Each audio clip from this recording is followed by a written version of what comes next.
Hello students, हम लोग आज फिर कुछ इम्पोर्टेंट क्वेश्चंस को लेकर के आए हुए हैं। यहाँ पर एक वीडियो यहाँ बन रहा है इम्पोर्टेंट क्वेश्चंस का, जो आपके 2025 वाले फाइनल एग्जामिनेशन के लिए क्लास 10th के लिए मैथ का है। तो आप जो है इसी तरह से सपोर्ट करते रहिए, चैनल को सब्सक्राइब कीजिए, लाइक बटन को प्रेस कीजिए, ताकि मैं और मोटिवेट होकर के आपको क्वेश्चन बता सकूं।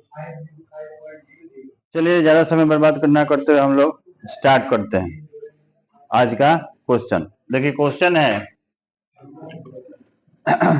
यदि 15 cot a बराबर 8, यदि 15 cot a का बराबर मान दिया है 8, तो साइन ए और सेक ए का मान ज्ञात करना है। If 15 cot a is equal to 8, then find sin a and sec a। Question में जो है इस तरह से दिया गया है। तो देखिए, 15 cot a का वैल्यू आपको दिया गया है 8, तो cot a इक्वल टू क्या हो जाएगा 8/15। यहाँ 15 जो था ये क्या था, मल्टीप्लाई में था, इधर आया डिवाइड में।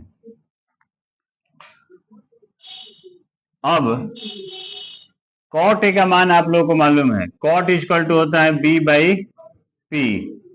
तो जैसे ही ऐसा क्वेश्चन आता है हम लोगों को मानना होता है। तो मानेंगे क्या, माना को इंग्लिश में लेट कहेंगे, लेट। माना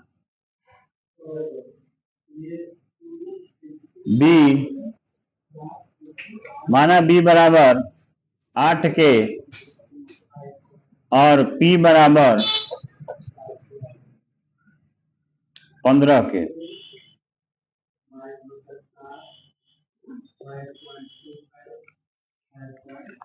इसमें यही हम लोग h को फाइंड करेंगे। तो h का फॉर्मूला होता है under root p² plus b²।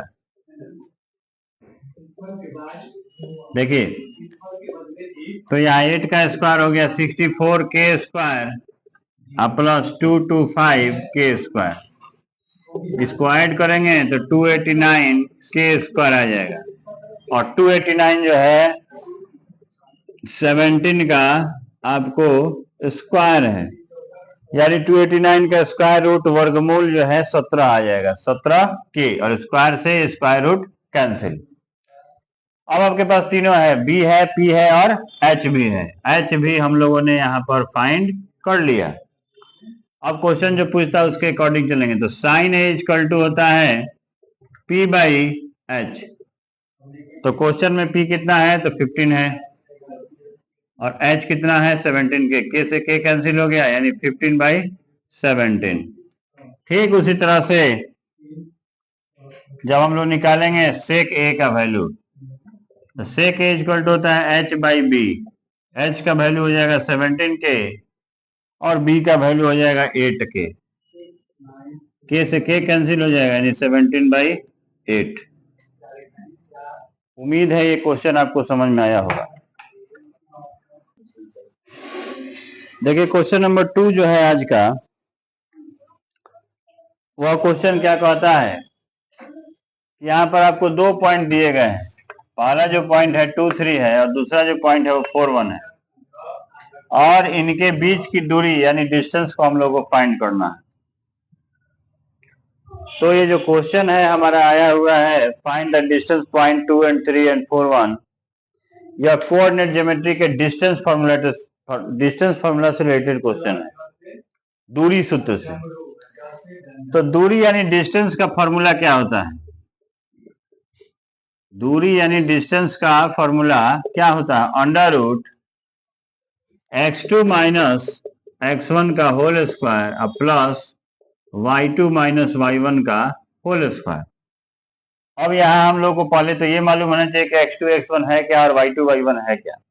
तो देखिए, जो पहला पॉइंट होगा उसके जो दोनों पॉइंट्स होंगे वह x1 और y1 कहे जाएंगे, और जो दूसरा पॉइंट होगा उसके पहले बिंदु को x2 और दूसरे वाले को y2 से डिनोट करेंगे। अब फॉर्मूला का इंप्लीमेंटेशन होगा यहाँ पर। तो देखिए, x2 की जगह पर हम लोग क्या रखेंगे, तो 4 माइनस, और x1 का वैल्यू जो है 2, तो इसका स्क्वायर प्लस y2 की जगह पर रख देंगे 1 और y1 की जगह पर रख देंगे 3 का स्क्वायर।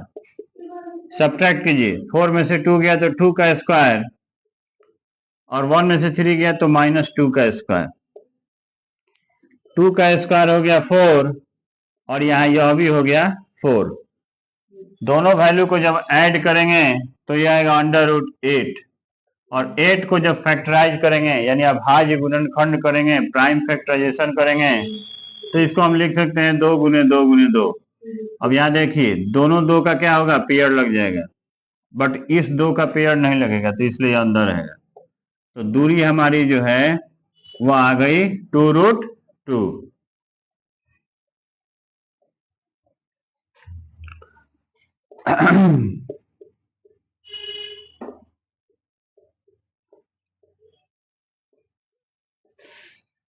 इस तरह से क्वेश्चन सॉल्व हुआ। ओके, तो देखिए क्वेश्चन नंबर आज का जो है अगला, ये क्वेश्चन को हम लोग देखते हैं अब क्या कह रहा है क्वेश्चन। देखिए क्वेश्चन कहता है कि अभाज्य गुणनखंड विधि द्वारा 96 और 404 का मौसा और लौसा ज्ञात करें। Find LCM and HCF of 96 and 404 by prime factorization method. आपको मौसा और लौसा निकालना है, लेकिन इस बार जो विधि है, जो मेथड है, वो चेंज हो चुका है। वो चेंज जो है क्या है, प्राइम फैक्टराइजेशन से रिलेटेड है, अभाज्य गुणनखंड से निकालना है। तो सबसे पहले हम लोग प्राइम फैक्टर लिख लेंगे, अभाज्य गुणनखंड लिखेंगे 96 का और 404 का। तो देखिए 96 का जब आप निकालेंगे इस तरह से अभाज्य गुणनखंड प्राइम फैक्टराइजेशन, तो 2 से कटेगा, फिर 2 से यहाँ डिवाइड करेंगे, फिर 2 से, फिर 2 से, अंतिम में 3। देखिए जैसे ही यहाँ प्राइम नंबर आ जाता है डिवाइड देना बंद कर दिया जाता है। अब इन सारे नंबर को हम लिखना चाहें तो 2 इंटू 2 इंटू 2 i इंटू 3, इसको हम लोग ऐसे भी लिख सकते हैं 2 का पावर 5 i इंटू 3। अब अगर 404 का करना चाहें तो आप 2 से इसको 202 बार में काट सकते हैं, फिर 2 से 101 बार में काट सकते हैं, और उसके बाद 101 जो है, 1 जो है एक अभाज्य संख्या है, प्राइम नंबर है, इसलिए डिवाइड नहीं होगा। तो इसका फैक्टर हम लोग ऐसे ही लिख लेंगे 2 इंटू 2 आई इंटू 101। जब इसका मौसा निकालेंगे यानी एचसीएफ निकालेंगे, एचसीएफ, तो देखेंगे आप कि यहाँ 101 जो है दोनों में नहीं है, बट 2 का पावर 2 इसमें भी है और यहाँ भी है, तो जो दोनों में होता है वही हमारा एचसीएफ होता है। इसका फुल फॉर्म पर अगर चर्चा करें तो हाईएस्ट कॉमन फैक्टर, यानी जो दोनों में कॉमन है, तो वो होगा 4। और अगर लौसा की बात करें, एलसीएम की बात करें, तो एलसीएम इसका आएगा 2 के पावर 5 इंटू 3 आई इंटू 101। 2 के पावर 5 को हम लोग 32 लिख सकते हैं और ये 3 और इंटू 101 मल्टीप्लाई करेंगे। अगर मल्टीप्लाई करें हम लोग 96 से,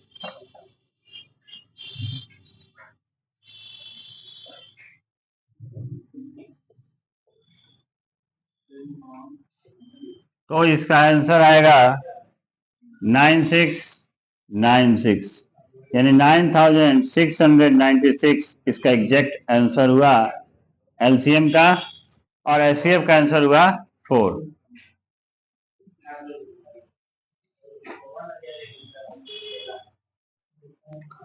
तो देखिए एक और भी नया क्वेश्चन है। ये क्वेश्चन कहता है कि गुणनखंड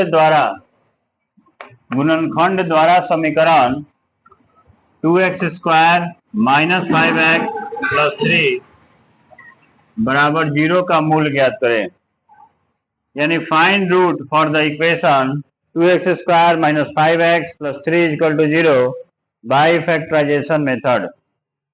आपको फैक्टराइजेशन मेथड से इसको फाइंड करना है। तो सबसे पहले यहाँ जो लिखा गया उसको लिख लीजिए, 2x² minus 5x plus 3 equal to 0। जब ऐसा क्वेश्चन आपको एग्जामिनेशन में मिले, परीक्षा हॉल में आपको मिले प्रश्न, तो आप क्या कीजिएगा कि पहले और लास्ट में मल्टीप्लाई कीजिएगा, गुना कर लीजिएगा। तो जब पहले और अंतिम में गुना करेंगे, देखिए यार रफ पर मैं समझाने की कोशिश करता हूँ। रफ देखिए, 2x² में 3 से मल्टीप्लाई किए तो ये हो जाएगा 6x²। यह आंसर हमको आना चाहिए मल्टीप्लाई करने पर दो अंकों को, और यहाँ जो है -5 आना चाहिए। तो इसका सबसे जो आसान तरीका होता है, इसका फैक्टराइजेशन होता है। 6 को आप प्राइम फैक्टर में बांट लीजिए, तो क्या लिखा है 2 और 3, यानी दो ऐसे नंबर जो है -2x और -3x हुए, जिनको मल्टीप्लाई करेंगे तो आएगा 6x², और माइनस माइनस होता है प्लस, इसलिए जब सब ऐड करेंगे तो ये हो जाएगा 5। अब यहाँ देखिए दोनों में क्या कॉमन लिया जा सकता है, तो 2x दोनों में कॉमन है, यहाँ हो गया x -1, और यहाँ से -3 कॉमन लिए तो x -1। यहाँ एक बात ध्यान दीजिएगा कि यहाँ जो नंबर है वही यहाँ भी होना ही चाहिए, सेम टू सेम डिजिट होना चाहिए। अब इन दोनों को कॉमन ले लिया x -1 को, तो यहाँ बचा 2x और यहाँ बचा -3 बराबर 0। जब x -1 बराबर 0 रखेंगे तो x बराबर होगा 0 + 1, यानी x का वैल्यू आ जाएगा 1। और जब 2x -3 बराबर 0 लिखेंगे तो 2x बराबर होगा 0 + 3, यानी x बराबर हो जाएगा 3 + 2। तो यही दोनों इसके रूट हुए, यही दोनों इसके मूल हुए, 1 और 3/2। उम्मीद है आपको ये क्वेश्चन अच्छी तरह से समझ में आया होगा। इन क्वेश्चंस का खूब आप प्रैक्टिस कीजिएगा और परीक्षा में अच्छे अंक प्राप्त कीजिए। थैंक्स।